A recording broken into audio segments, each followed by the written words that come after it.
안녕하세요. 로열 법무법인의 김현우 변호사입니다. 안녕하세요. 로열법무법인의 황근주 변호사입니다. 얼마 전에 가수 김호중 씨 사건 관련해서 법원에서 징역 2년 6개월의 중형이 선고가 됐는데요. 변호사님께서는 어떻게 생각하시나요? 일반적인 비슷한 유형의 사건보다는 다소 형량이 높게 선고됐다고는 생각을 합니다. 근데 여러 가지 이유들이 있을 텐데 몇 가지만 뽑아 보자면 첫 번째로는 영향력이 큰 공인이었고요. 팬덤이 굉장히 컸던 가수이기 때문에 사회적으로 죄질적인 측면에서 조금 더 안 좋게 보지 않았나 싶습니다. 두 번째로는 엔터테인먼트사를 통한 조직적인 인멸 정황 이런 부분도 충분히 판사님께서 고민을 하셨던 것 같고요. 세 번째로는 실질적으로 음주운전에 대한 부분을 조금은 고민하지 않았을까 싶어요. 형식적으로는 기소되지 않았죠. 하지만 실질적으로는 음주 부분에 대해서 많이 정황적으로는 밝혀진 내용들이 있기 때문에 그게 양형에서 고려되지 않았나 싶습니다. 그리고 네 번째로는 음주 사건하고 음주 교통사고 사건하고 그리고 음주 교통사고에서도 물피뺑손이라고 하죠. 사고 미조치. 그리고 그것보다도 조금 더 강화된 범죄인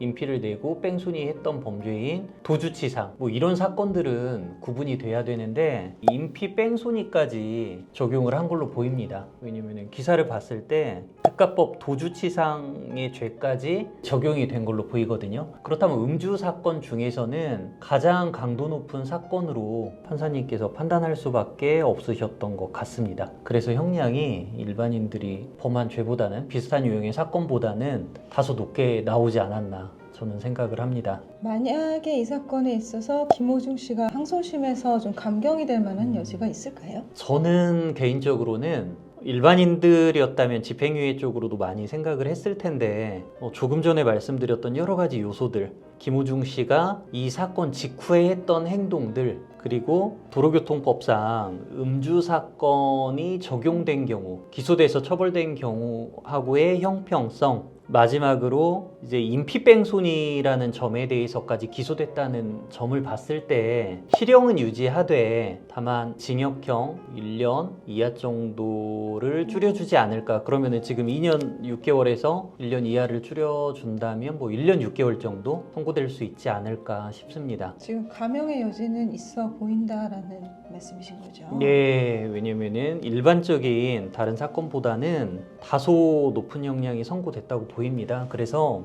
집행유예까지는 2심에서도 특별한 사정 변화는 없거든요. 이미 1심 판단 전에 그래도 수천만 원의 합의금을 지급하고 합의를 했고요. 그리고 본인이 이제 잘못했다는 점에 대해서도 충분히 반성의 의미를 피력을 했고요. 그런데 2심에 가서 더 이상 굉장히 드라마틱하게 변화되는 요소는 없을 거라고 보이거든요. 그렇다면 아예 집행유예로 하기는 2심 재판부에서도 부담이 있지 않을까 싶고요. 다만 일반적인 사례들하고 비교를 했을 때 다소 중한형이 선고됐으니까 형량이 내려가는 정도가 되지 않을까 싶습니다. 저도 김현우 변호사님 말씀하신 내용에 어느 정도는 동의를 하는데요. 첫 번째로는 김호중 씨께서 생각을 하셨던 자기의 그런 팬들의 사랑이라든가 인기라든가 이런 게 어떤 권력을 형성을 하고 특권은 아니란 말이죠. 오히려 공인으로서의 무거운 책임감과 태도를 지녔어야 되는데 물론 이제 김호중 씨가 가수로서 활동을 하시면서 기부를 하신다든지 이런 우리 사회에 선한 영향력을 여러 가지로 많이 끼치신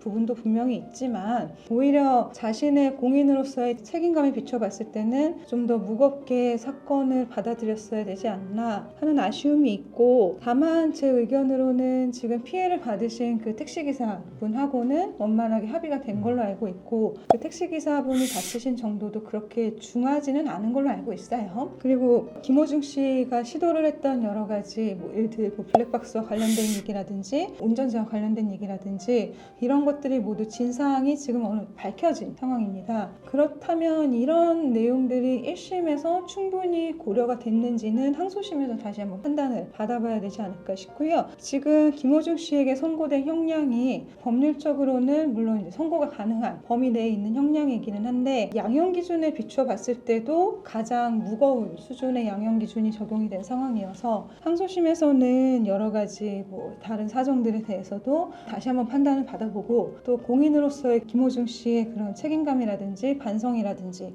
이런 것도 다시 한번 확인을 받아봐야 되는 상황이 아닌가 싶은 생각이 듭니다. 이게 아쉬운 점은 1심의 수사 단계나 재판 단계에 있어서 김호중 씨에게 있어서 변호사님께서 말씀해 주신 것처럼 여러 가지 가중 처벌될 수 있는 사유들이 있음에도 불구하고 그런 사유들에 대해서 논의를 하고 대비를 하고 그런 과정들이 있었나, 변론 전략에 있어서 그런 부분들이 있었나 하는 점은 조금 아쉽습니다. 그런 부분들에 대해서 처음부터 고려가 들어갔더라면 어떻게 대비를 할 것이고 김호중 씨께서 어떤 식으로 자신의 진정성, 어린 마음을 보여주실지 좀 더 고민을 깊이 했으면 좋지 않았을까 싶은 아쉬움이 있습니다. 제가 생각을 할 때는 결국 2심 재판부 입장에서는 1심하고 선고 당시하고 어떤 점이 크게 변화가 됐는지 위주로 살펴볼 것 같습니다. 그래서 직접적인 반성문 제출, 탄원서 제출 뭐 이런 부분에서도 의미가 있을 것 같고요. 그리고 간접적으로 어떻게 하면 사회에 복귀를 했을 때 이런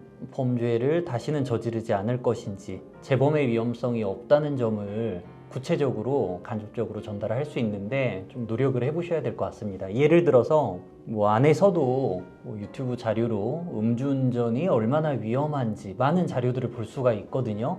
페이퍼 형태로 보고 그것과 관련해서 어떻게 생각을 하는지 그리고 뭐 안에서도 심리상담을 받을 수 있다면 뭐 심리상담과 관련해서 더 이상 스트레스를 강하게 받았을 때 술이 아닌 다른 요인으로 어떻게 해결할 수 있을지에 대한 고민들 이런 노력들을 적극적으로 보여준다면 뭐 실형을 감형받든 아니면 집행유예를 선고받든 좋은 결과가 있을 수 있지 않을까 싶습니다. 결국에는 형사처벌에는 물론 이제 음보에도 목적을 두고 있지만 또 한 가지는 그 형사처벌을 통해서 이 사람이 우리 사회의 성실한 시민으로서 다시 복귀할 수 있도록 교화와 교육의 그런 의미도 있기 때문에 김호중 씨께서 앞으로 내가 어떤 식으로 이 사회에 참여를 하고 어떤 식으로 사회에 기여를 할 것인지 그리고 그간의 나의 공인으로서의 책임감은 어떠했는지 그런 부분에 있어서 좀 깊이 생각을 해보시고 또 실천을 하신다면 조금 더 그래도 좀 더 나은 결과를 받으실 수 있지 않을까 좀 기대를 해봅니다. 법률적으로 보게 된다면 지금 1심에서 선고한 징역 2년 6개월이라는 형량도 집행유예가 불가능한 형량은 아니기 때문에요. 1심에서 실형이 선고되었기 때문에 집행유예가 항소심에서 선고될 가능성이 없다라고 판단을 할 수는 없고 1심의 형량이 항소심에서 뭐 감경이 되든 아니면 유지가 되든 여전히 뭐 집행유예가 선고될 수 있는 가능성은 남아있기 때문에 저희가 지금 말씀드린 부분에 초점을 두셔가지고 한번 노력을 해보시면 어떨까 싶습니다. 1심 재판이 끝나기 전에 피해자분하고 합의가 된 상태에서 재판이 끝난 걸로 알고 있는데 이 피해자분하고의 합의를 빨리 할 수 있었으면 좋았겠지만 설령 그렇지 않다고 하더라도 이미 합의가 된 사정 자체가 1심 재판에 반영이 된 상황이기 때문에 시기가 늦춰졌기 때문에 좀 불리하게 작용을 했다라고 생각을 할 필요는 없을 것 같습니다. 결국에는 1심 판결 선고 이전까지의 모든 상황을 종합적으로 고려를 하는 거기 때문에요. 합의에 있어서도 먼저 되면은 가점이 높고 나중에 되면 가점이 낮고 이런 개념은 아닙니다. 재판부 판결문에도 뒤늦게나마 책임을 인정하고 있는 점과 피의자에게 6천만 원을 지급하고 합의한 점 등을 고려했다고 기재를 했거든요. 판사님께서도 이 부분은 충분히 고려를 해서 징역 2년 6개월의 형을 선고했기 때문에 그 합의 시점은 큰 영향을 미치지는 않은 것 같습니다. 그 외에 이제 다른 요소들이 더 중요할 텐데 2심까지 준비를 하면서 그런 점에 대해서도 충분히 고려가 됐으면 좋겠습니다. 저희 로엘 유튜브 댓글 중에서 포항시 간부 뺑소니의 운전자 바꿔치기를 했던 포항시 간부에 대해서도 벌금 1,000만 원이 선고가 됐는데 왜 김호중 씨에 대해서만 이렇게 중형이 선고되냐라는 의견도 있으셨는데요. 포항시 간부 사건의 경우에는 운전자 바꿔치기가 성공하기 이전에 수사 극초반 단계에서 적발이 됐을 겁니다. 그래서 이 수사가 본격적으로 시작되기 이전에 이미 뭐 운전자 바꿔치기 시도를 하려다가 실패한 그런 경우를 보셔야 될 것 같고 원래 운전자하고 바꿔치기 하려고 했던 운전자하고는 형제 관계였습니다. 가족 관계가 있기 때문에 감경이 될 만한 사유라고 법원에서 본 것 같고요. 교통사고가 나기는 했지만 사람이 다쳤다는 얘기는 없었습니다. 근데 김호중 씨 사건에서는 그 상해를 입은 피해자가 있었기 때문에 그 부분에 있어서도 중하게 작용을 했던 것 같습니다. 가장 중요한 요소는 이제 죄명인데 정확하진 않지만 사고 미조치 혐의로만 기소된 걸로 보입니다. 아예 김호중 씨 사건하고는 적용되는 죄명이 다르지 않았을까. 그리고 통상 김호중 씨 사건 같은 경우는 특가법상 위험운전 치상, 사고 미조치, 특가법상 도주치상 이런 여러 형태의 죄명들이 적용이 돼 있는데요. 특가법상 위험운전 치상이 적용되기 위해서는 실무적으로 혈중 알코올 농도 0.1% 이상이 되어야 적용이 됩니다. 그런데 포항시 간부 사건 같은 경우는 그런 부분에 대한 언급은 또 없었습니다. 그러니까 혈중 알코올 농도 수치도 비교적 낮았을 가능성이 있습니다. 그리고 사고 미조치 이 혐의만 있다는 뜻은 특가법 도주치상 혐의까지는 적용이 안 됐다는 의미고, 도주치상 같은 경우는 인피사고가 있는 경우가 적용이 되기 때문에 인피사고는 없지 않았을까, 결국 굉장히 경미한 부딪힘 정도에 불과하지 않았을까 생각을 합니다. 지금까지 김호중 씨가 기부도 열심히 하셔가지고 선한 영향력도 정말 충분히 발휘를 했던 분으로 알고 있는데, 여러 가지 말씀을 드렸듯이 굉장히 안 좋은 상황까지도 고려를 해서 여러 측면에서 준비를 해야 2심에서 최상의 결과를 얻을 수 있다고 생각을 합니다. 이제 로엘 법무법인에서는 도로교통법 위반, 교통사고 처리특례법 위반, 특정범죄 가중처벌법 위반, 이런 음주 교통사건과 관련해서 다양한 측면에서 많은 노력을 기울이고 있는 로펌이기도 하고, 그런 측면에서 저희들도 조언을 드렸으니까 이런 점들도 고려 잘 하셔가지고 좋은 결과를 내보셨으면 좋겠습니다.